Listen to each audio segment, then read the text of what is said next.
You hear it before you even realize you are listening. Someone two tables over says a name you recognize. Your ears turn before your head does. Your conversation slows down. You tell yourself you are not interested, but you are already leaning in. This is not a character flaw. It is not rudeness.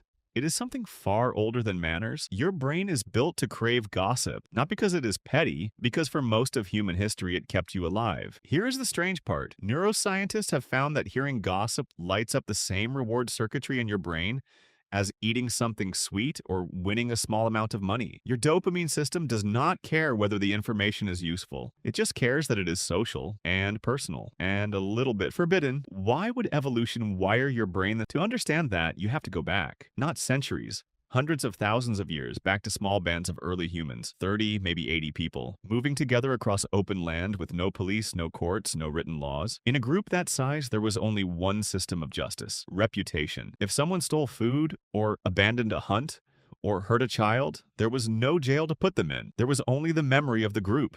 And the way that memory spread was through talk. Anthropologist Robin Dunbar has spent decades studying this. He argues that language itself did not evolve for hunting plans or tool-making. It evolved for something closer to social grooming. In primate troops, grooming keeps alliances tight. One monkey picks through another's fur and trust builds, one small touch at a time. But grooming does not scale. You can only groom one animal at a time. Dunbar's idea is simple and a little unsettling. Language let humans groom in groups. You could sit around a fire and maintain a dozen relationships at once just by talking. And a huge amount of that talking, in every culture, in every era, has always been about other people. Think about that for a second. Not weather, not tools, people. Dunbar's own research on modern conversations found that gossip, in the broad sense, meaning talk about the lives, choices, and behavior of others, makes up somewhere around 65% of everyday human conversation, not 20%, not occasionally, the majority. That number holds up across offices, across villages, across teenagers and grandparents. Gossip is not a glitch in human communication. It might be the main function, but gossip does something else too, something more useful than most people give it credit for. Psychologist Matthew Feinberg,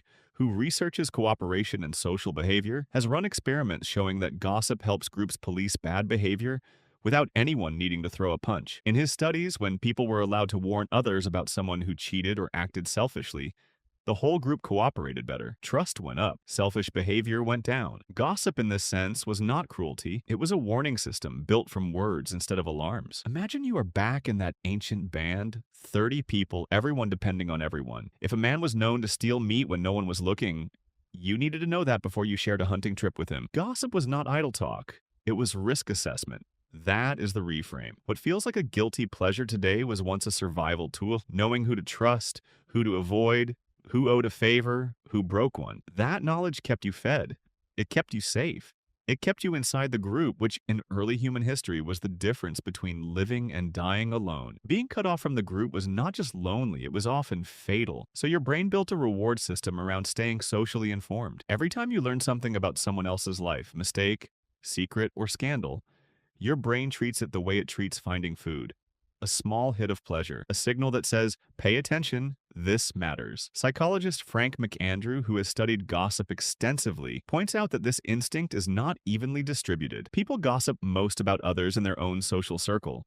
Not celebrities, not strangers, people who could actually affect their life, their status, their alliances. Celebrity gossip only works because your brain, on some primitive level, treats famous people as if they live in your village. That is worth sitting with. Your brain cannot always tell the difference between someone in your actual life and someone you only know from a screen. It reacts to a stranger's scandal the same way it might react to news about a neighbor. Ancient wiring, modern input. Here is where it gets a little uncomfortable. If gossip evolved to protect the group, why does it so often feel like it hurts people instead? The answer researchers point to again and again is scale. Gossip evolved for groups of 30, maybe 150 at most, a number Dunbar also studied and which now carries his name, Dunbar's number, the rough limit of relationships a human brain can meaningfully track. In a group that size, gossip circulates, but it also self-corrects. People talk to the person being talked about. Reputations get repaired as often as they get damaged. Now take that same instinct and hand it a phone with billions of potential targets. Suddenly, gossip has no natural breaks, no shared context, no chance for repair. The reward system stays exactly the same. The battlefield has changed completely. That mismatch,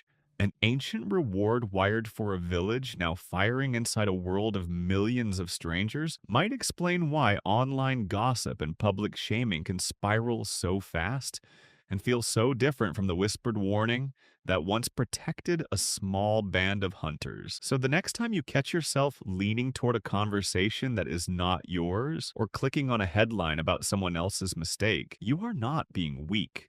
You are not being small. You are running code that is older than agriculture, older than cities, older than written language itself. Your ancestors survived in part because they cared who they could trust, because they talked, because they listened for the name of someone who might help them or hurt them. You still lean in for the same reason they did. Not because you are nosy, because somewhere underneath the noise of modern life, your brain still believes that knowing about other people is how you stay safe inside the group. You heard it before you even realized you were listening, and now you know why you always will.